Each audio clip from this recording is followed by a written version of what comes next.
récemment, un dromadaire dans le magasin, au rayon fromage. Mais Donc c'était là- pas une animation. Non, c'est un vrai dromadaire, tout seul. Et donc, en fait, je vais Sortez-nous voir la ce caissière, je lui dis excusez-moi, il y a un dromadaire dans le magasin. Déjà, rien que ça, c'est hallucinant. Et elle me dit c'est normal, c'est parce qu'il s'enfuit du cirque à côté. Et le vigile de sécu est en train de jouer à un jeu mobile. Et il me dit ouais, mais il me dit non, mais parce que il va sortir, mais parce qu'en fait, il mange sa corde. Et à chaque fois, il rentre. Bon, après, il ressort. Il dit moi, j'en ai marre, hein, je suis pas là pour m'occuper des animaux.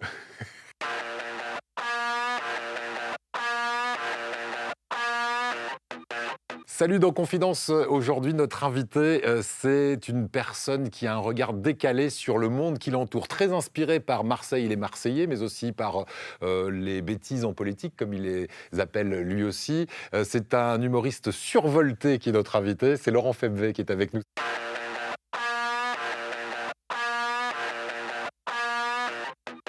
Salut Laurent. Salut à tous les amis. Je suis totalement en détente. C'est bien, tu m'avais dit d'être détendu. Mais je fais ouais. du jogging et tout. Parce que j'ai l'impression que tu as 200 ou 300 000 volts en permanence dans ton corps. Mais tout le C'est temps. vrai ou pas? Et là, oui, et là, tu sais que je suis en train de le contrôler. D'ailleurs, anecdote marrante, j'ai une phrase qui me permet de canaliser ça. Je crie agago régulièrement. Je sais, ça n'a aucun sens. Agago, d'accord. Si je suis très sérieux et tout, tu vois. Même des fois, tard la nuit, au téléphone, C'est agago. pas un petit de la Tourette, non Oh, Non qui sait je sais pas. Bon, alors, tout dingue. on va essayer de comprendre comment tu en es venu à l'humour, parce que comme beaucoup de nos invités, tu as un parcours de vie qui n'a pas toujours été sur scène. On va commencer par découvrir le petit Laurent Febvre. Allez. D'abord, qui sont tes parents? Alors, mon père, c'est Paul Febvre. Ouais. Ma mère, je le fais très basique, ma mère, c'est Geneviève Febvre. Et mon père était tu sais, vendeur itinérant, j'ai perdu le... Un VRP, comme on VRP, disait, un en représentant dentaire. de commerce. Exactement, en dentaire. Et ma mère travaillait à la poste, tout Ok. simplement. Donc, pas forcément des boulots rigolos, mais est-ce qu'ils étaient rigolos eux-mêmes? Oui, c'est-à-dire que ma mère et mon père très marrant, Ouais. et ma mère a toujours été quelqu'un qui s'était forcé de me faire baigner dans un truc culturel constant, musique, cinéma, tout ce qui est pop culture. Voilà. Donc oui, à ce niveau-là... Ça, tu as baigné là-dedans. On va voir qui t'a d'ailleurs inspiré au cinéma et en musique aussi. Quel genre d'enfant tu étais déjà, j'imagine, vu comme tu es aujourd'hui, plutôt tonique, non? Ouais, carrément, ouais. Ben, d'ailleurs, j'ai été diagnostiqué hyperactif. Tu vois, là, je bouge les pieds. D'ailleurs, vous avez vu mes magnifiques chaussettes? Oui, merveilleuses. elles sont très très belles. Et les pieds vont peut-être bouger un petit peu de droite à gauche. Ouais. Donc hyperactif, ça c'est Oui. sûr. J'ai toujours été hyperactif et c'est vrai que je me mets à la place aussi des profs et tout, ça devait pas toujours être facile pour eux. Ouais, il y a un personnage qui te définit, et tu dis quand je suis gamin, c'est Taz. Vous Ouais, voyez c'est qui ça. c'est Taz, le petit personnage de Tasmanie, là, le petit diable. C'est ça.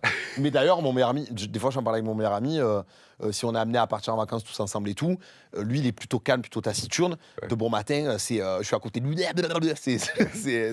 Et ça va, il accepte le truc Oui, ou... bah oui, après, tu sais, on se connaît depuis tellement longtemps que.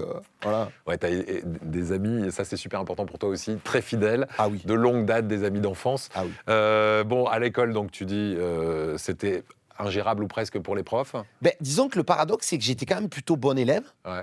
Mais en fait, le paradoxe avec l'hyperactif, c'est que quand ça t'intéresse, tu es à fond. Ouais. Quand ça t'intéresse pas, c'est vraiment. Et aujourd'hui, c'est pareil. Si je dois faire des papiers qui m'intéressent pas, je redeviens un enfant. Je me dis, oh, j'en ai marre et Ouais. tout. Tu vois, je suis vraiment. C'est ça. Et puis t'as l'attention qui part. Ah ouais, je direct. vois un papillon, je crie à gago. Enfin bref.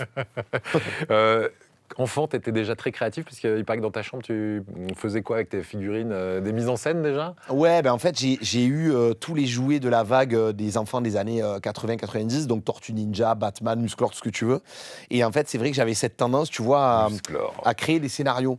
Et des scénarios genre le grand méchant, genre Skeletor, ou je sais pas moi, le Joker ou quoi, à les faire tomber de mon bureau, genre il faisait une chute énorme et était au ralenti, tu vois, vraiment, je reproduisais les films que je voyais, quoi. Ouais. Tu étais fan de cinéma, mais ça c'est grâce à tes parents. Ils t'ont vraiment abreuvé de films, de musique, etc. Alors c'était quel genre de film? Ben, en fait, toute la pop culture des années 80-90, tous les films, mes sœurs aussi avec la musique, parce que j'ai deux demi-sœurs, toute les films, c'est-à-dire toute la pop culture, ça peut être Les Affranchis, Les Incorruptibles, Tortue Ninja, Robocop, La Liste de Schindler, enfin, tout quoi. Ouais. Jurassic Park, voilà, tout ce qui... Ouais, tous les films, alors populaires ou parfois un peu plus Oui. élitistes, mais je vois c'est plutôt un choix populaire. Et dans le populaire, tu as aussi des grandes figures, Stallone, Van Damme, Schwarzy. Ça, ils t'ont inspiré le sport notamment, parce que c'est un gros sportif, toi. Hein. Oui, alors, Ouais. gros sportif, bien sûr, je ne suis pas un professionnel et encore une fois, c'est en toute humilité, mais je fais du sport tous les jours, c'est vrai. Par contre, oui, ils m'ont énormément inspiré. Ils m'ont inspiré ce truc d'avoir la rage de vaincre et ce truc d'avoir. Parce qu'il y a un côté, il peut y avoir, surtout dans les films de Van Damme, un côté un peu kitsch par moment, mais c'est totalement assumé. Et ce truc de voilà, on y va, on se donne à fond, on va y arriver, on va réussir. Par contre, concernant les films avec Stallone, Rocky notamment, là c'est quand même beaucoup plus sérieux parce que le premier Rocky c'est presque un film d'auteur. Et vraiment, ça m'a donné une flamme qui s'est jamais éteinte. Ouais. Rocky, tu dis que c'est un film d'auteur, toi, le premier. Bien sûr. Ouais. Puisque à l'époque, mais c'est plus le cas maintenant, mais D'ailleurs, c'est Sylvester Stallone qui a pensé complètement ce totalement. film de A à Z. Hein. Totalement. Ouais. D'ailleurs, il fait l'analogie avec la boxe, mais en réalité, dans la vie, c'est ce qui s'est passé. C'est-à-dire que c'était un outsider, il avait plus d'argent, il a même vendu son chien d'ailleurs, pour ceux qui ne savent pas. Il a récupéré après d'ailleurs, donc c'est très bien. Mais non, c'était vraiment. Dans le film, il y a 10 minutes de bagarre, quoi. Et tout le reste, c'est que du dialogue. Et ça ne peut que te toucher. Ouais. Parce que, voilà. Ouais, il y a une dimension très psychologique du personnage aussi. Bien C'est sûr. vrai qu'on s'arrête souvent sur les gros bras de Stallone. Moins etc. maintenant, parce que les gens maintenant sont beaucoup plus ouverts, mais il y a une époque lointaine où, par exemple, tu vois, moi je joue beaucoup aux jeux vidéo, par exemple, c'est un rapport direct. À une époque, je jouais aux jeux vidéo, tu étais un geek, un mec. Alors que maintenant, c'est normal. Lire des mangas aujourd'hui, c'est normal. Mais il y a une époque lointaine où tu disais ça, tu passais pour un malade, quoi. Tu vois, un donc, extraterrestre un peu. Et Rocky, Ouais. tu disais Rocky, la bagarre. C'est stupide. Je reviens au sport parce que tu fais beaucoup d'arts martiaux, toi. Ça vient des Schwarzenegger, Stallone et autres. Le Krav Maga, par exemple. Oui, alors c'est hyper violent, le Krav Maga, non? Oui, alors, attends, je vais remettre quand même dans le contexte. Disons que j'ai toujours fait, dans la mesure du possible, à l'époque, je faisais pas mal de karaté, j'ai fait un petit peu de boxe et tout, mais toujours en amateur, encore une fois. Après, j'ai eu une longue période où j'ai arrêté parce que voilà, la vie fait que. Et par contre, je faisais du sport à côté, beaucoup de muscu, de poids de corps et tout. Et après, j'ai fait pendant 4 ou 5 ans du Krav Maga. Voilà, donc avec mon instructeur, d'ailleurs, que je salue, Ophir du Haganah System. C'est violent, mais je vais te dire une chose. Tu vois, encore une fois, c'est intéressant. Déjà, c'est pour le côté sportif, mais on vit dans un monde violent. Donc, je n'aime pas la violence, je suis totalement pacifiste, mais apprendre à se défendre, c'est accepter que c'est pas parce que tu es pacifiste que la violence va pas venir à toi.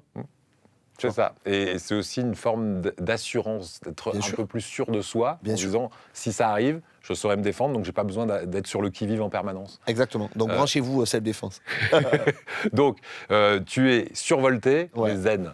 Ah oui, totalement. Ouais. Totalement. Tu as peur de rien, tu peux aller n'importe où. D'ailleurs, tu as fait des scènes dans des endroits incroyables où les gens ne t'écoutaient pas, étaient plus ou moins bourrés, etc. Tu avais peur de rien. Pas plus ou moins, complètement torché. Torché complet, des mecs qui voulaient te tuer, des mecs qui hurlaient, parce qu'il y avait un mec, une fois, il est sorti du bar, on jouait sur un rond-point, et avec des potes comme Baba Rudy et tout à l'époque, et le mec a hurlé, il gueulait, un sourd, on a kidnappé ma fille. En fait, sa fille était derrière le comptoir, tu vois, des trucs comme ça. Un jour, il y a un mec qui voulait me planter pendant le truc. Enfin, c'était des moments... Mais non, peur de rien, non, parce que quand tu as un but, quand tu sais que c'est ça et rien d'autre, et que de toute façon, si tu fais pas ça, tu seras jamais heureux. Mais en fait, tu fonces la tête en avant. Ouais. Alors au départ, on peut penser que c'est l'humour qui t'a turlupiné très vite, mais au départ, non, toi tu voulais faire rappeur. Tu as eu ta période MTV, tu me dis, tu as mangé des clips de rap pendant des heures et des heures. En fait, disons que dans les années avant qu'il y ait MTV et tout, je passais à travers la télé, et puis aussi beaucoup les CD, la musique et tout. Donc c'était beaucoup Michael Jackson, tous les groupes de pop, et le rap, dans le mainstream, commençait déjà à prendre pas mal de place. Mais même le rap un peu fun, tu vois, un peu, voilà. Et après, j'ai pu aller plus dans le détail parce que MTV, ça m'a apporté vraiment des choses auxquelles on n'avait pas accès en France, tu vois. Le rap West Coast, etc. Et aussi, bien sûr, parce que le rock aussi, parce que j'ai toujours aimé le rock, le punk rock, j'ai perdu cette branche du rock, j'ai perdu le nom, mais la fusion, etc. Ouais, le New Wave aussi, un petit peu. Oui, ça, c'était les années 80, bien sûr, mais avec des groupes comme Limp Bizkit et compagnie. Et tous ces univers-là qui étaient interconnectés à l'époque, hein, moi maintenant, ça fait que oui, j'avais ce truc de... Moi, je regardais des clips des mecs de la West Coast ou des mecs comme Limp Bizkit et tout. C'était trop cool, c'était trop frais. Et puis, on suivait les tendances, on mettait des baggy. Enfin, ça, tu vois, ça nous a... Ouais, et le rap, ça t'a amené un peu à l'humour quelque part, parce que ce que tu aimais aussi, c'est les punchlines dans les chansons et puis dans les clashs entre rappeurs. T'as un souvenir de clash mémorable Oui, je vais te dire un truc. J'ai toujours aimé le côté sportif. Le côté clash pour le sport, c'est-à-dire le truc où tu sors la bonne phrase au bon moment. En plus, dans mon quartier, j'avais tendance à aller notamment scolarisé dans un endroit où c'était quand même assez violent. Les mecs, souvent, font 10 têtes de plus que toi, ils ont redoublé 25 fois. Donc, si tu veux les tacler, il faut les piquer au bon moment, tu vois. Et j'ai un souvenir d'un truc marrant, c'est que ça s'est passé beaucoup plus tard. quand je travaillais dans un bureau, il y avait un mec qui taclait tout le temps tout le monde et qui physiquement était pas terrible. Et je me moque pas du physique des gens, mais lui se moquait du physique des autres, donc il n'y a pas de souci avec ça. Donc c'est bon. Voilà. tu Et peux je me rappelle, lui il avait renvoyer. des nibards de gras. Et c'est pas grave en soi, mais. Et je me rappelle, un jour, il arrêtait pas de tacler les gens. Il me dit un jour, je vais me le farcir. J'avais pas envie de lui faire de la peine et tout. Et un jour, j'avais mis une chemise un peu trop serrée. Et il me dit, devant tout le monde, il me dit ils font ta taille en chemise. Et moi, je dis non, mais ils font ta taille en soutif. Et tu vois, ce genre de truc que j'aime, tu vois. Et dans le rap, c'était un peu ça. Et ça m'a servi beaucoup dans l'humour. Aujourd'hui, des fois, ça me fait mourir de rire. Je valide pas, mais il y a plein de gens, ils écrivent en dessous de mes vidéos, ouais, le Eminem français, je sais pas quoi, ça me fait mourir de rire. Parce que... T'as fait un peu de rap d'ailleurs quand Oui, t'étais bien sûr. ado. Mhm. C'était quoi? T'avais un groupe à toi? Oui. Tu étais solo? Tu faisais quoi? Non, j'avais un groupe à la fac. On avait un groupe qui s'appelait Original Killers et je me rappelle, on avait fait des affiches avec une imprimante et tout. À l'époque, c'était plus compliqué. Et on avait fait un petit concert à la fac et tout et c'était trop bien, quoi. Mais le problème du rap, c'était que j'avais des problèmes et que ça parlait de problèmes. Donc ça faisait trop de problèmes, tu vois. Ouais. Tandis que l'humour, ça permettait de passer à autre chose, quoi. Ouais. Et alors, à quel moment tu comprends que ton truc, c'est le stand-up, la scène, l'humour? Ben, en fait, en réalité, j'ai toujours su chanter à peu près juste, rapper, ça va aussi, et faire de l'humour, mais j'ai toujours été un mec, j'ai toujours été l'ami, je pense que mes potes sont d'accord là-dessus, l'ami drôle, en fait, ou qui va sortir la bonne connerie au bon moment, qui imite les profs, donc j'ai toujours eu ce truc où j'ai pris conscience que j'étais marrant. T'as senti très vite que tu pouvais raconter des histoires et que tu pouvais tenir un public en haleine avec trois bêtises Mais bien sûr. dans l'histoire. Hein. Je vais te dire, mon meilleur ami, il y a des histoires, il les a entendues 500 fois. Et déjà à l'époque, je rajoutais toujours le petit truc que lui n'avait pas entendu, inédit et totalement inventé pour que ça explose. Et du coup, il me dit, j'en ai marre et tout, il a raconté 20 fois. Donc tu vois, c'est ça, quoi. Voilà, c'est ça l'humour à la Marseillaise. On grossit, on déforme Oui. à volonté. Ça, totalement. Non, mais ça, je pense que Marseille est une source inépuisable d'anecdotes et la métaphore et l'extrapolation permanente, c'est vraiment un truc que j'adore. Tu vois, c'est... Ouais, alors on va y revenir justement Bien à sûr. Marseille qui t'inspire. Tu me dis, voilà, toutes les 30 secondes, tu peux, en regardant juste ce qui se passe autour de toi, C'est trouver énorme. matière à sketch. Les études, tu as fait un bac, puis après des études d'anglais, tu es allé jusqu'en licence. Non, alors en fait, en réalité, ce qui s'est passé, c'est que j'ai toujours voulu être sur scène. Donc j'ai persisté dans les études en me disant, bon, de toute façon, il faut bien faire un truc. Parce que la société, elle te dit, attention, tu vas pas avoir d'argent, tu vas être dans la merde, ce qui est Ouais. logique. Après, c'est bien de sécuriser la zone. On est d'accord. Ma mère m'a toujours dit, tu fais ce que tu veux, mais je veux juste que tu aies au moins ça. Donc j'ai eu mon bac. Et quand je l'ai eu, moi, dans ma tête, vu que les parents, ils nous disaient, ouais, le bac, c'est cela, je m'étais dit, ouais, il va y avoir un mec qui va sonner chez moi en limousine, me faire bonjour, bienvenue dans votre premier travail. Ça y est, je vais avoir des sous, c'est bon et tout. Le tapis rouge et tout. Rien. Le néant total. Comme je parlais déjà anglais par rapport à la musique, et les séries et tout, je regardais notamment Friends en VO et tout ça, ben, je m'étais dit, ben, je vais aller à la fac un petit moment pour donner le change, quoi. Ok. Le problème, c'est que quand je suis arrivé à la fac, je me suis aperçu qu'il n'y a personne pour te dire, viens à l'heure et tout. Tu viens, c'est bien, tu viens pas, c'est pareil. Et il y a aussi autre chose que j'ai compris, c'est que je me suis dit, attends, j'ai demandé un peu à des profs et tout, ils m'ont dit, ouais, tu vas faire 5-6 ans d'études. Après, tu vas te retrouver, je sais pas où, à Paris, dans une banlieue, au fin fond de je sais pas où, totalement déraciné. Toi, Paris, ça aurait pas pu être Pas possible. possible. Ouais. Et tu vas gagner 1600 balles par mois. Et là, dans ma tête, tu retrouves un peu les thèmes de mes vidéos. Je me dis, mais comment? Je fais 5 ans d'études pour gagner la même chose qu'un mec qui n'a pas fait d'études et en plus partir dans une autre ville et en plus potentiellement me faire insulter par les élèves et tout. Et je dis, c'est pas possible. Et du coup, j'ai lâché le truc. Et c'est là que j'ai commencé à faire j'ai cherché des boulots, on me demandait rien. Alors, tu cherchais des boulots qui te permettaient de toujours mettre en place cette envie que tu avais. Mais à aucun moment, tu prends des cours de théâtre, Ah non. non tu Mais écris un peu dans ta chambre de 3 sketchs comme ça Mais ou oui, tu mais vas tout le temps. bosser simplement. Non, alors j'écris du rap, Ouais. j'écris des blagues, mais j'ai ni cours de théâtre, ni rien. Ouais. Parce qu'en plus, à ce moment-là, la chance que j'ai eue, c'est que mes parents, on a grandi dans la classe moyenne, mais à l'époque où quand j'étais petit, pardon, mes parents, ils avaient 2 salaires. Donc à l'époque, c'était équivalent d'être relativement riche. Donc ça allait, même si on vient des quartiers nord. Mais après, mes parents ont divorcé, en bon terme, je veux dire, bon, c'est la vie, c'est comme ça. Mais du coup, on n'a plus qu'un salaire. Donc en fait, à ce moment-là, moi, j'ai pas de salaire, j'ai rien du tout. Ouais. Donc cours de théâtre, où?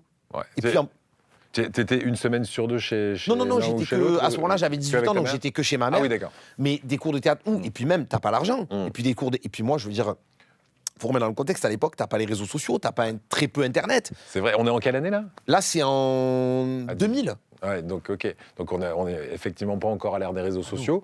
Donc tu te dis, je vais prendre des boulots, mais tu as toujours cette envie Ouais. de la scène, de l'humour en Ah oui, particulier. oui. Alors tu prends quel type de boulot qui te permet d'avoir toujours cette cible-là? Alors au début, j'essaye de m'orienter vers des trucs qui me plaisent, les jeux vidéo, tout ça.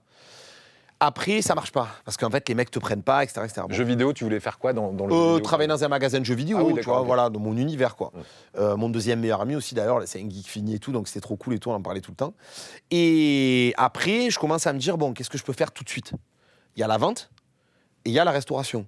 Sauf que, je t'ai dit, moi, en fait, c'est pas du tout condescendant quand je dis ça, mais rester enfermé pendant 8 heures dans le même endroit, avec un mec, à peine tu fais ça, il te dit, oh, dis donc, ça longe pas, le machin et tout, pour gagner 1200 balles. Et en plus, je voyais. Alors encore qu'ici, t'es invité à le faire, c'est cool, non?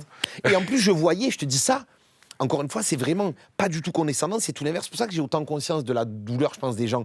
Tu vois des mecs, toi, t'as 18 ans, 20 ans, ils ont 50 ans, ça fait 30 ans qu'ils sont dans le même taf, on dirait qu'ils ont 92 ans, tu vois qu'ils sont au bout du rouleau. Je te dis, ça, c'est pas pour moi. Je peux pas faire ça.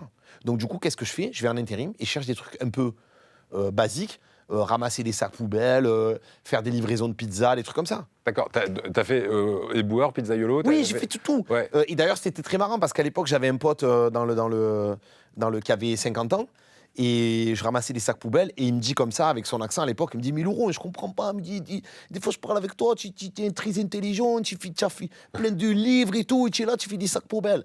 Je dis, parce que je veux pas qu'on me casse les couilles.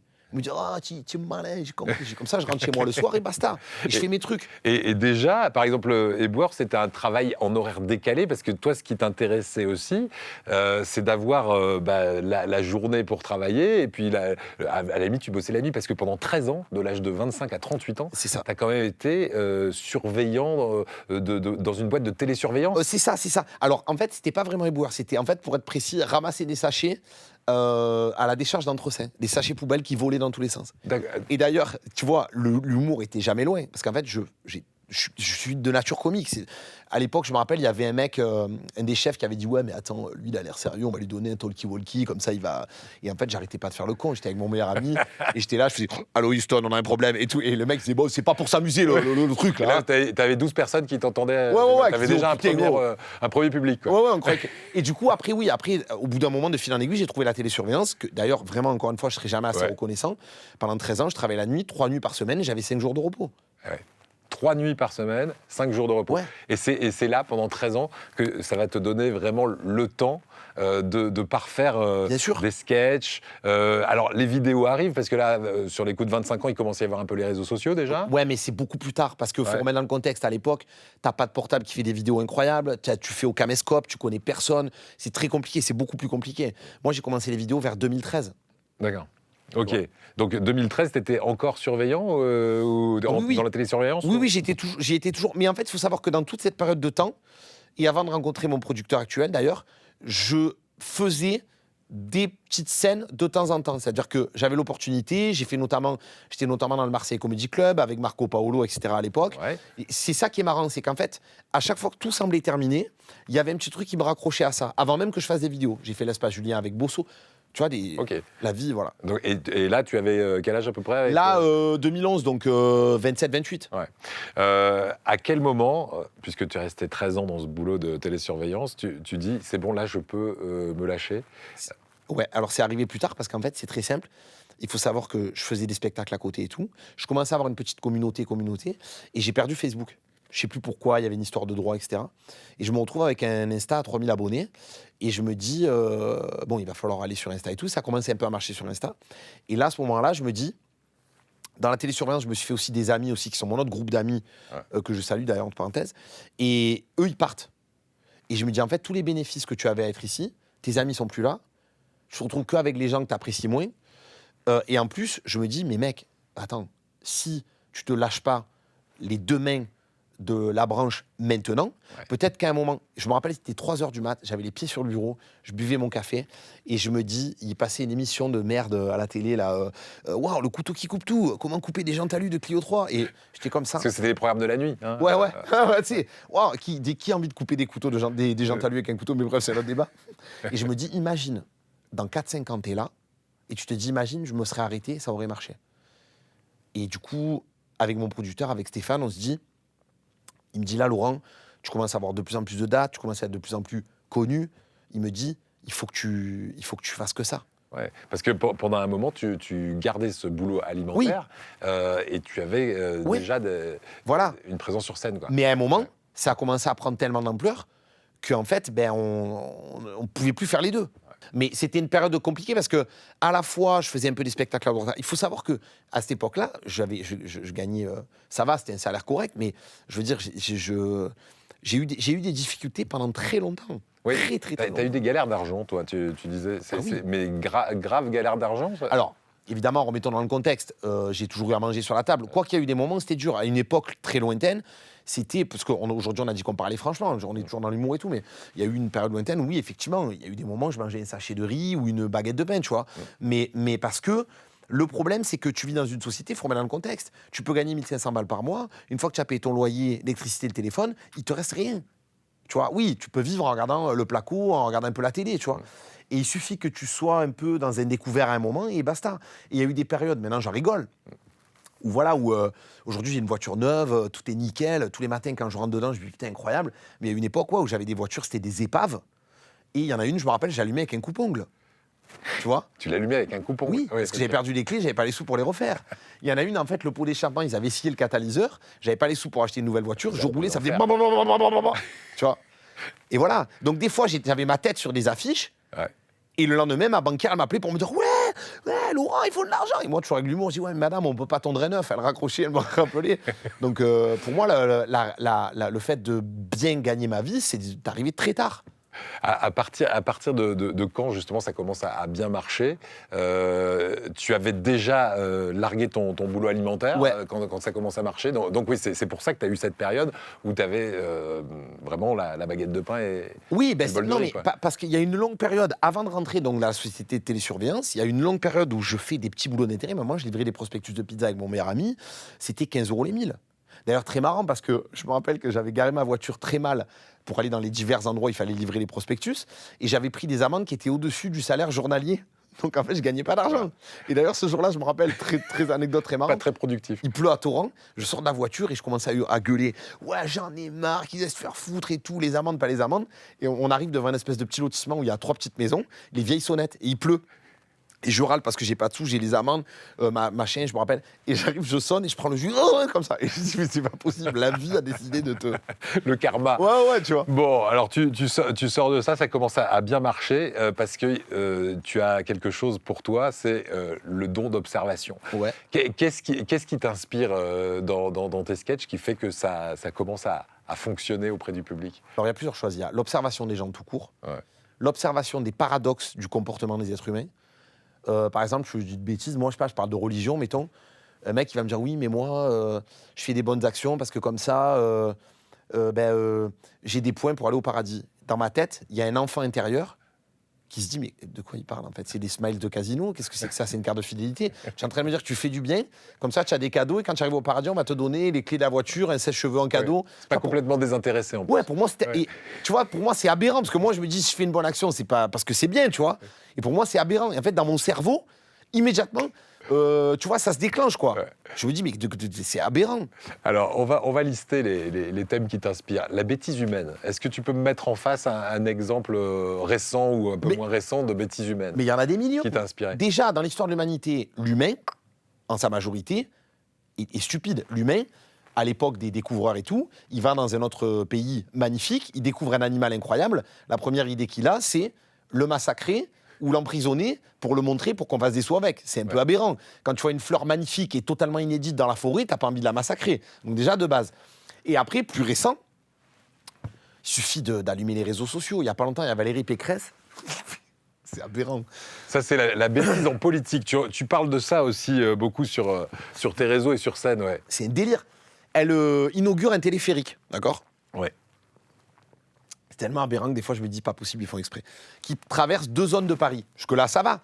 Et elle dit au mec, alors c'est génial, parce que du coup, là, les Parisiennes se feront plus agresser. Et le mec dit, mais pourquoi? Elle dit, parce que dans le téléphérique, elles sont assises.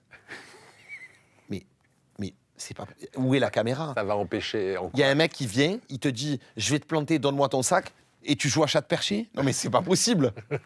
Tu te dis, mais tu vois, il y avait eu aussi Marlène Schiappa qui avait dit la même chose. Elle avait dit, moi, je vais créer des quartiers anti-relous où, en fait, quand une meuf se fait agresser, elle peut demander la pièce d'identité. À qui? À l'agresseur. Ah oui. Genre, dire, donne-moi ton passeport, donne-moi ta carte d'identité. Il va faire, non, pas ça. Non, mais J'étais passé à côté de celle-là. c'est aberrant. T'as aussi je me rappelle d'une vidéo, c'est Emmanuel Macron qui t'a fait réagir sur c'est la fin de... Ah oui, alors oui. Je me rappelle très bien de celle-là. Justement, je démarre ma voiture à l'époque, j'avais encore une épave, c'était 4-5 ans. Et quelqu'un m'envoie une vidéo, je suis assis comme ça, avec mes lunettes de soleil, j'ouvre la vidéo, il y a Emmanuel Macron, solennellement, qui dit aux Français, c'est la fin de l'abondance. Première action, mais c'était quand le début du coup? Toi qui sortais de ta disette... Oui, et je parle des autres. Je me dis, mais mec, tu es, comme je dis souvent, pardon pour les gens de la Creuse, tu es comme une Freebox dans la Creuse, tu es complètement déconnecté. Mais mec, mais c'est pas possible. Mais de quoi tu parles?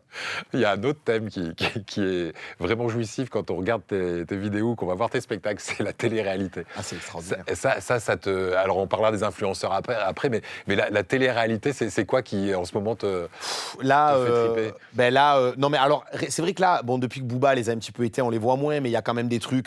Il y a pas longtemps, il y avait Maëva Guénam qui faisait un scandale parce qu'elle est partie faire un marché de Noël et qu'elle disait, ouais, il y a du jambon dans la tartiflette. Mais j'ai même pas besoin d'écrire de vanne. Je veux dire, mais tu te crois où? Je demande pas s'il y a des boulettes dans le couscous. Il y a pas de problème, en fait, tu vois. Et c'est aberrant. Surtout qu'en plus, et ça me gêne par rapport à tous nos amis de la communauté musulmane, elle prétend maintenant être musulmane, etc. Alors qu'il n'y a pas si longtemps, tu jouais dans les Marseillais chez Tata Simone en string, le string tendu comme une arbalète. Et enfin, je veux dire, C'est pas cohérent. ça n'a aucun sens ce que tu racontes. Tu arnaquais les gens, tu leur vendais des rétrécisseurs de schneck, tu leur vendais des. Je me rappelle, les semelles qui marchent par Ticket Thérapie. Alors. La Ticket Thérapie. Ouais, je sais pas ce que ça veut dire. Soit-disant, tu mets des semelles, ça te fait maigrir. Mais... Ouais, je rebondis sur un truc, la normalité marseillaise. Ça aussi, c'est quelque chose qui t'inspire, notamment dans ton dernier spectacle. C'est quoi la normalité? Des trucs énormes qui paraissent normaux? C'est en fait, tout paraît normal. Les gens te disent des trucs incroyables. Je marche dans la rue, j'entends 2 mecs parler avant-hier. Il y en a un qui dit, ah putain, il est pourri ton tatouage. L'autre, il dit, ah, je m'en fous, je l'ai eu gratuit. Mais qui fait ça? Donc il te fait une tub sur le front, c'est pas possible, tu vois. Et c'est tous les jours des trucs comme ça, des trucs hallucinants, où en fait tout est normal. Et à la fin, on finit par en rire, tu vois. Grand Littoral, on dit pour les non-marseillais qui vont regarder l'émission, c'est un centre commercial bien connu à Marseille. Je sais que dans le spectacle, tu en parles. C'est le temple de ça. Voilà. Qu'est-ce qui, pour toi, est la chose la plus énorme que tu aies vue et qui est devenu un sketch dans ta bouche? Récemment, un dromadaire dans le magasin. Au rayon fromage.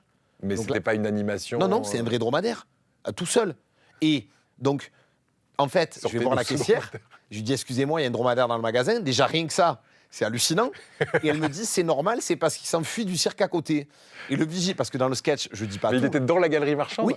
Ok. Et le vigile de sécu, il est en train de jouer à un jeu mobile, et il me dit, ouais, mais il me dit, non, mais parce qu'il va sortir, mais parce qu'en fait, il mange sa corde.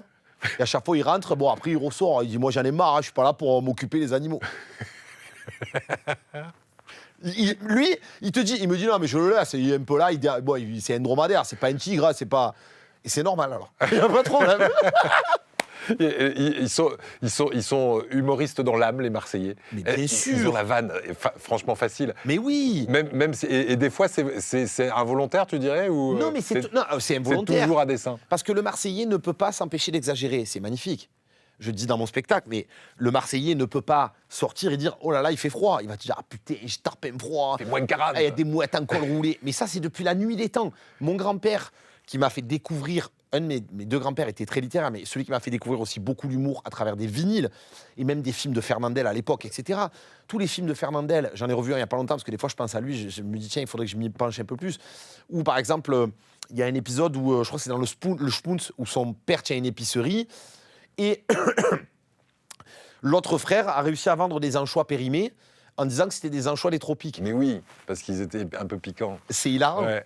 C'est le Marseillais dans toute sa splendeur. Tu vois, même quand tu l'entends parler, C'est ça. tu vois. Et ça se trouve, il avait été inspiré, Pagnol, par Écoute, quelque chose qu'il avait entendu. j'ai une dans anecdote la rue, dingue. ouais. Dans mon quartier à l'époque, on allait souvent dans le bar des sports, jouer au baby-foot avec mes deux meilleurs amis. Et à l'époque, il y avait un mec qui s'appelait, j'ai perdu le nom, mais bref, peu importe, qui était un peu handicapé, qui avait une seule dent. Et il avait une passion, c'était le vélo. Et dès que tu le croisais, tu te disais, oh Laurent, il te disait, oh mon vélo, 300 km/h quand même bien. Attends, la fin de l'histoire est folle. Il te disait que ça. Et dès qu'il voyait une fille, il disait, oh franchement, oh tu es trop belle. Et il était toujours en short footix, Ouais. hiver comme été.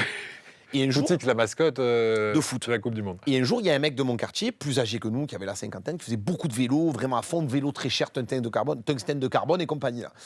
Et il se gare devant le bar pour faire des jeux à gratter, machin. Il reçoit un puits de vélo. Et là, il commence à rentrer. Il dit, putain, il est où mon vélo? Je comprends pas. Moi, dans le quartier, j'ai jamais fait chier personne. Il est où mon vélo? Il est où mon vélo? Et là, on passe à côté et tout. On dit, putain, il est fou de rage et tout. Et mon meilleur ami, on croise les doigts, le mec en question. Et là, on se regarde. On dit, attends, il est fou de vélo. On va le voir. On dit, tu n'as pas vu le vélo? Et là, c'est ce qu'il dit. Eh bien sûr, j'y ai vu le vélo. Mais il est où? Il est où? Il dit, eh ben, tu as vu le canot roumain en bas? Ben, j'ai vendu pour 50 €. Ils l'ont mis en pièces détachées. Oh la vache. Le mec, on l'a dit, si on lui dit, il le tue. Il a dit, vous avez vu le vélo? Non, non, on l'a pas vu, on l'a pas vu. Il a dit, ah, moi, quelqu'un qui c'est pas mon vélo, c'est pas mon vélo. En plus, c'était énervé.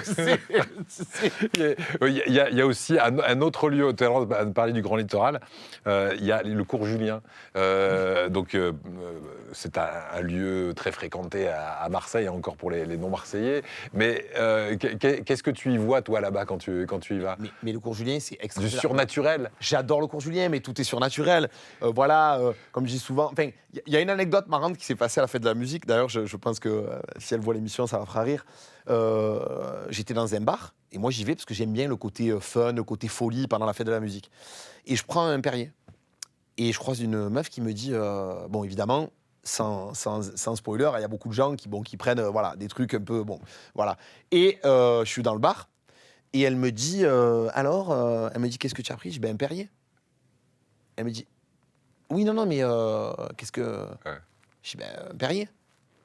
Et là, elle comprend, et elle me dit, ah, mais toi, tu te drogues pas? Je dis, non. Elle me dit, ah non, mais moi, je juge pas. Ah non, mais moi... Ah ben, merci de pas me juger. Elle me dit, Donc tu es sur scène, donc forcément. c'est moi. Non, mais non, je suis au cours Julien. Mais même, en fait, c'est normal d'en prendre et c'est pas normal de pas en prendre. Voilà. C'est hilarant, tu vois. Ouais, c'est ça. C'est le monde à l'envers. Tout est inversé. Il n'y a pas de sens. Tu vois. Je vais en venir à ta vie personnelle. Ouais. J'ai l'impression que le monde t'amuse, Ouais. mais est-ce que tu n'es pas désabusé un peu parfois parce que tu vois? Je dis ça parce que, par exemple, dans ta vie personnelle, tu es un célibataire, Ouais. volontairement célibataire. Pourquoi? T'es un peu désabusé par Non, la vie de couple, par exemple? Non, alors je m'interdis d'être désabusé parce que le monde est magnifique dans son horreur. Aussi, c'est beau ce que je veux dire. Putain, le monde est magnifique dans son horreur. Il y a des choses horribles, mais il y a des choses magnifiques. Et surtout, je suis un privilégié maintenant, je le reconnais. Mais non, c'est pas ça. C'est que déjà, bon, j'ai une vie d'aventurier. Donc ça, c'est vrai que je suis tout le temps à droite, à gauche. Et puis ensuite, aujourd'hui, c'est vrai que les relations amoureuses, c'est un peu plus compliqué. C'est-à-dire qu'aujourd'hui, il y a des choses où avant, c'était pas mieux. Parce que j'ai voir des gens qui disaient avant, c'était mieux. Avant, il y avait des parents, des grands-parents, ils restaient ensemble parce qu'ils n'avaient pas le choix. Les femmes avaient beaucoup moins de liberté. Il faut remettre les choses. Ouais. Voilà. Économiquement, parfois. Oui, les femmes d'avant, ouais. non, les femmes d'avant, les pauvres, je les plains et heureusement qu'il y a plus de liberté. Mais il est vrai qu'aujourd'hui, l'amour, c'est paradoxal. Aujourd'hui, tu peux parler avec quelqu'un pendant 2 mois, te voir régulièrement, avoir des relations, te présenter avec les parents, et puis vous ne savez même pas ce que vous êtes. C'est aussi avoir du temps pour autre chose que le cocon et le couple. Ouais. Pour les amis, parce qu'on va y venir, on en a parlé un petit peu tout à l'heure. Les amis, pour toi, c'est sacré. Tu as beaucoup d'amis d'enfance que tu connais depuis 30 ans. Alors, mes amis d'enfance, j'en ai pas beaucoup, mais par contre, c'est pas mes amis, c'est mes frères, c'est vraiment ma famille. Et je pense que les difficultés que je peux pas évoquer ici, parce que voilà, on n'est pas là pour ça, mais que tous ont traversé, on les a traversés ensemble. Et c'est ce qui fait qu'aujourd'hui, on est vraiment une famille. Et ça, c'est un sentiment incroyable parce que la famille, c'est magnifique, la famille de sang, mais la famille de cœur, ce que je trouve incroyable, c'est qu'à la base, comme disait mon meilleur ami, à la base, on est des inconnus.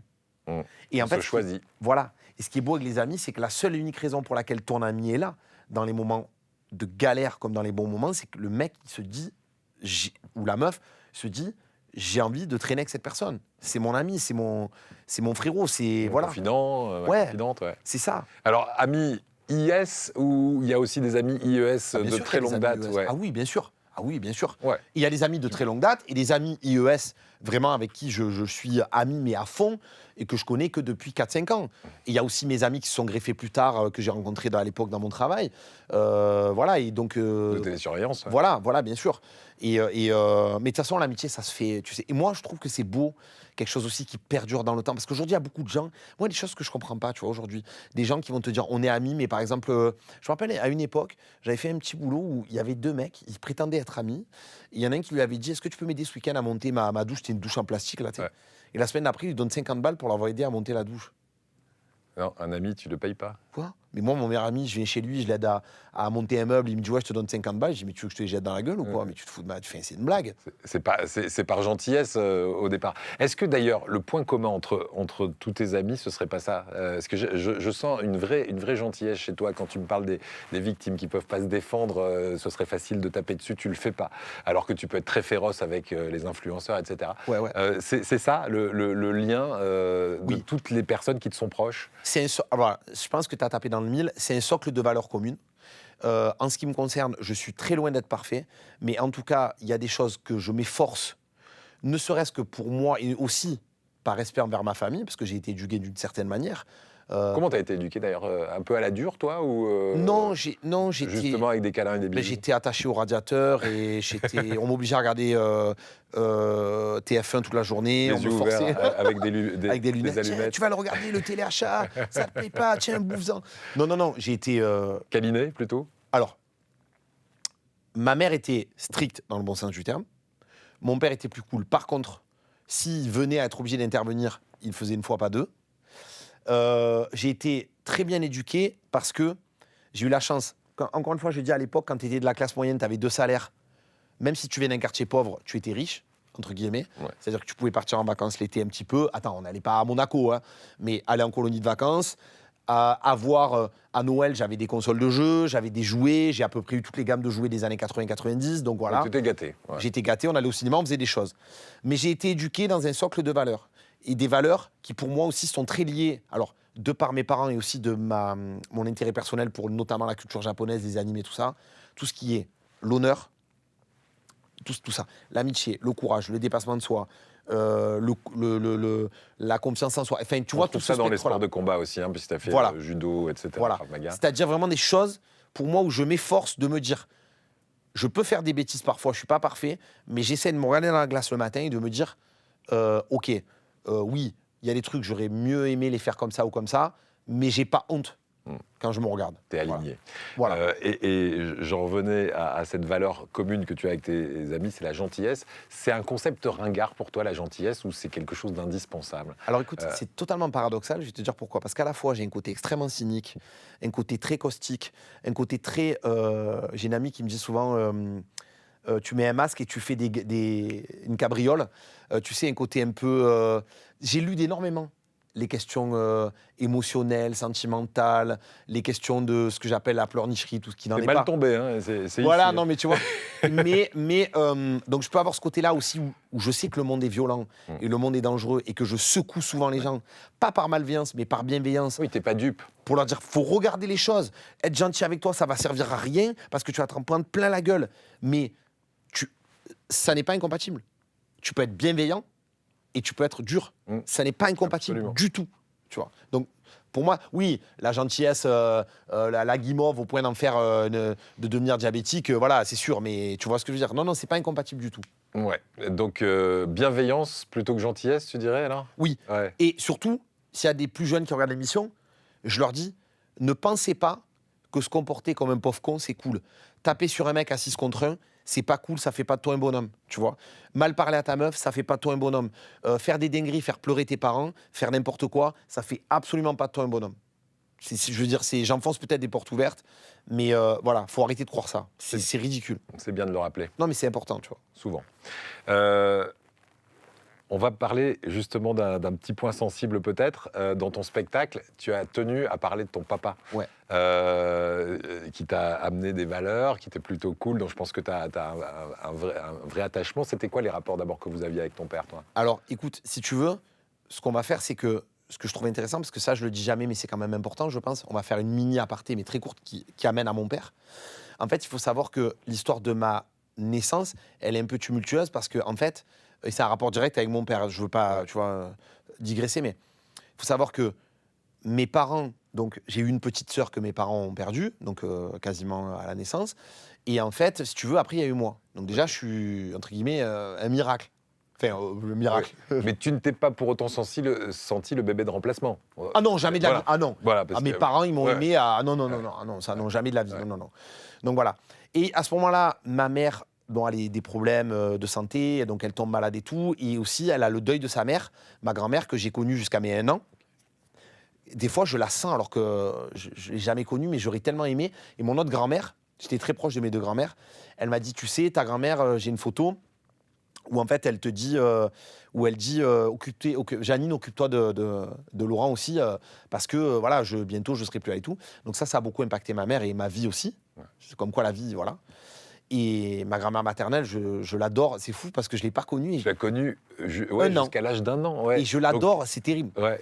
Et aussi mon grand-père maternel, pardon, avec qui j'étais proche, mais alors avec qui j'ai fait des trucs, je partais en bateau à la Ciotat, enfin lui, il aimait pas les trucs japonais, il me mettait des cassettes de manga, enfin bref, je digresse un peu.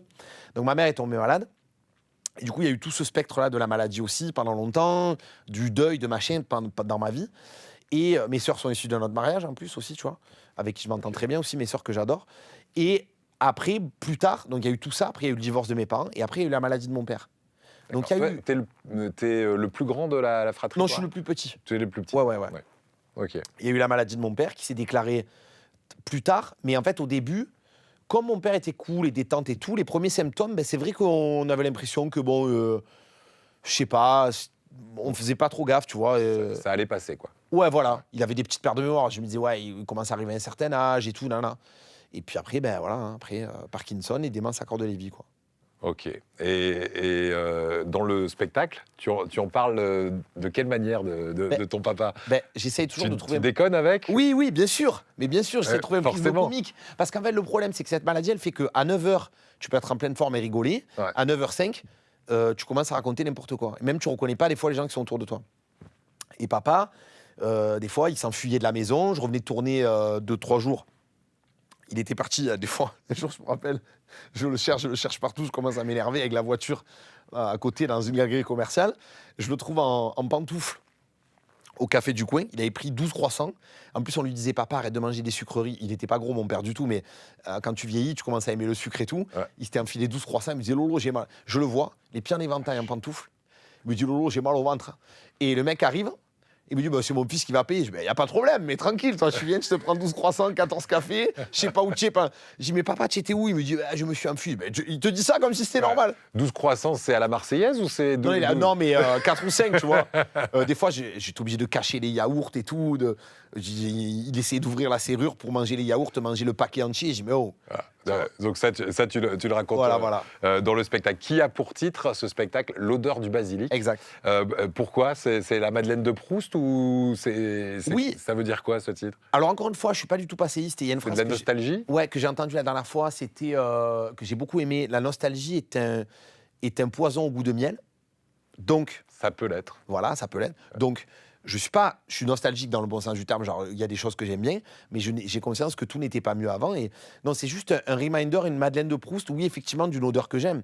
Je ne veux pas spoiler trop le spectacle, mais c'est quand même l'odeur, évidemment, de notre région, de Marseille, tu vois. Et généralement, les odeurs amènent une explosion cérébrale. Putain, c'est beau ce que je vais dire, une explosion cérébrale, qui amène d'autres idées.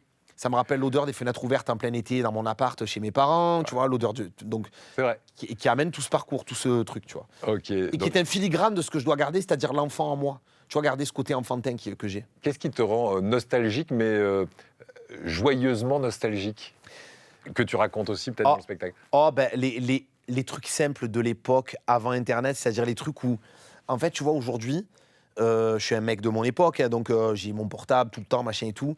J'aimais bien cette époque où, par exemple, quand tu es enfant ou tu es ado, plutôt enfant, tout est tellement inaccessible que chaque chose devient incroyable. Exemple, si ma mère me disait, on est vendredi, dimanche soir, on va manger une pizza et on va inviter tes 2 meilleurs potes et vous allez jouer à Tortue Ninja sur la Super Nintendo, tout le week-end, Tu n'avais pas les réseaux sociaux pour attendre ça. Tu n'avais pas le portable pour meubler le vide. Donc tu attendais, et l'attente, et le fait que tu ne peux pas t'acheter cette pizza, que cette pizza, elle n'est pas accessible. Ça. Elle va créer quelque chose quand la pizza, elle ouvre, et tu la sens.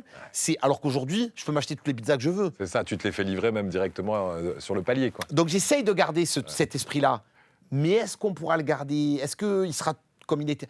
Avec mon meilleur ami, c'est un jour, je me rappelle, on avait attendu un jeu. D'ailleurs, il y a la suite qui sort bientôt qui s'appelle Resident Evil. C'est un jeu d'horreur sur PlayStation et tout. Et dans le 2, à la fin, il y avait un truc dans une gare, un long passage dans une gare avec des gros aérateurs. On était allé chez lui et on avait mis dans notre appart dans son appart à Senga, on avait mis des climatiseurs sur le côté pour faire genre on est vraiment dans la gare et tout. Tu vois, on s'amusait, on faisait des trucs de gamin, quoi. Et c'était trop bien, tu vois. Et on essaye de pas le perdre aujourd'hui. Et ça, justement, avec tes copains d'enfance, ça te permet de garder ce souvenir-là vivant. Non, mais c'est un souvenir, oui et non, parce qu'aujourd'hui, on est exactement pareil. Autant on a des responsabilités, on est adulte, on a chacun des boulots, des fois des boulots très sérieux et tout. Mais on garde ce truc-là. Si tu le perds, ça, c'est fini.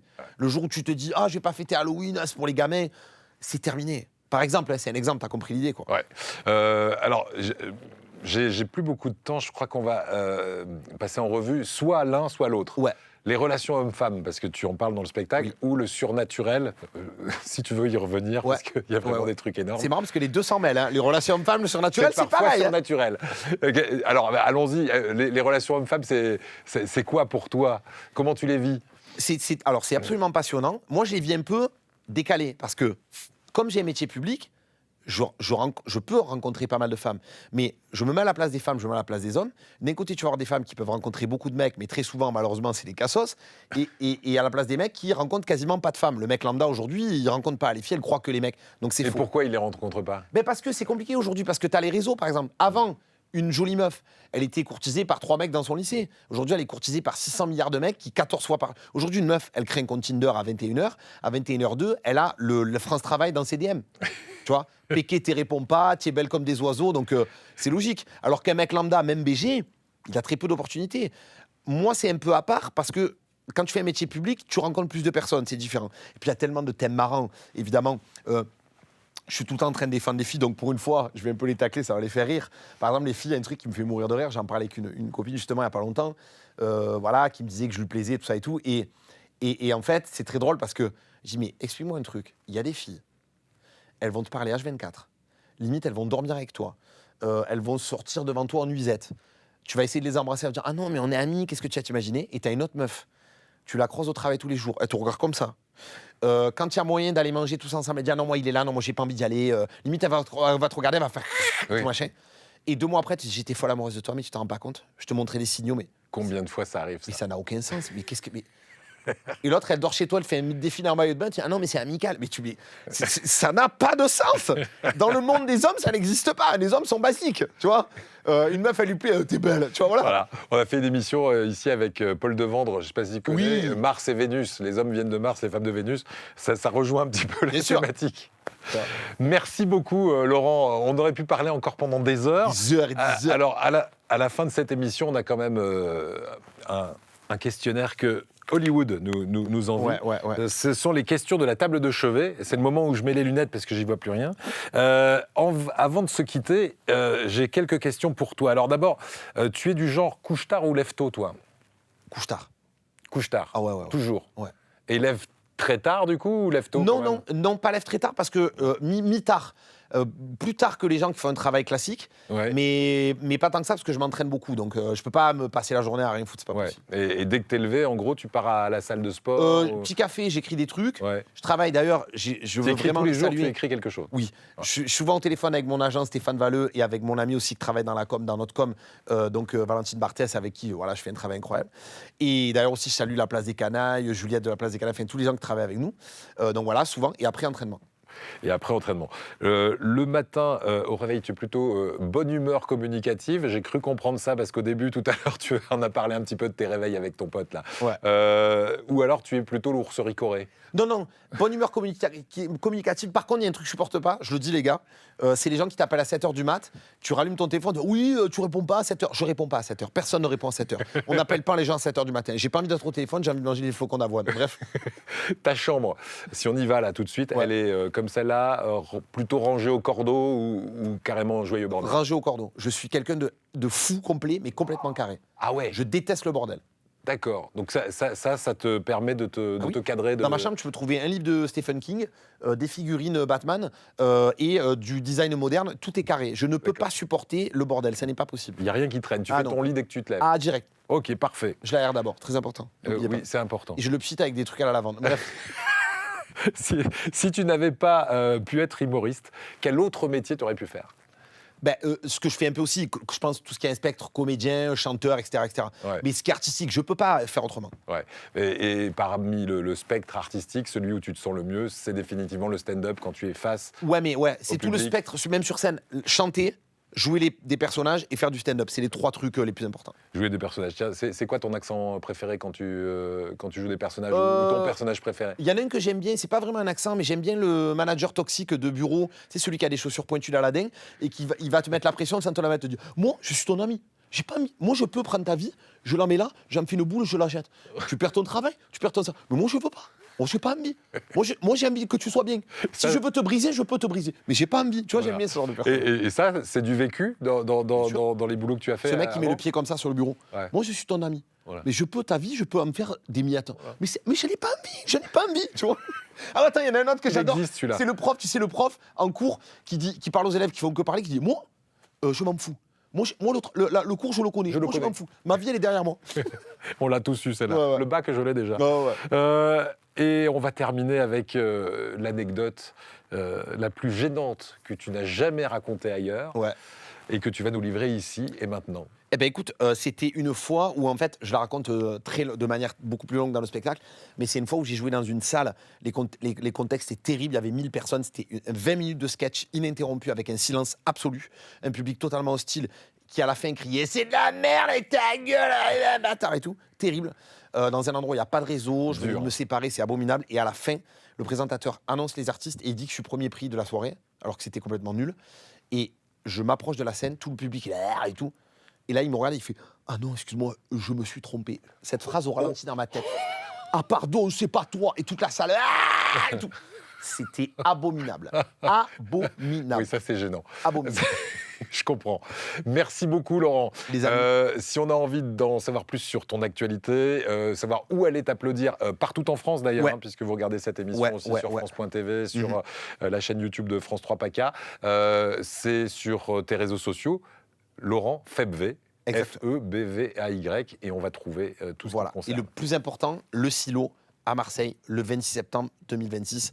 Je sais que la ville m'a toujours donné de la force et là, on n'a jamais autant compté sur vous. Donc, les amis, prenez vos places. Combien de places à remplir? En tout, il y en a 1700. On en a déjà pas mal, donc ça continue, il faut que ça continue. Beau challenge. Voilà. En tout cas, belle tournée à toi. La concrétisation de tous tes projets pour 2025, énorme. Merci du fond du cœur. Et le silo en septembre à Marseille. Et nous, on se retrouve dès la semaine prochaine sur France.tv, sur France 3 PACA, la chaîne YouTube. Et je vous dis à très bientôt. C'est chaque mercredi. Salut. Merci les amis, beaucoup, Laurent. merci beaucoup.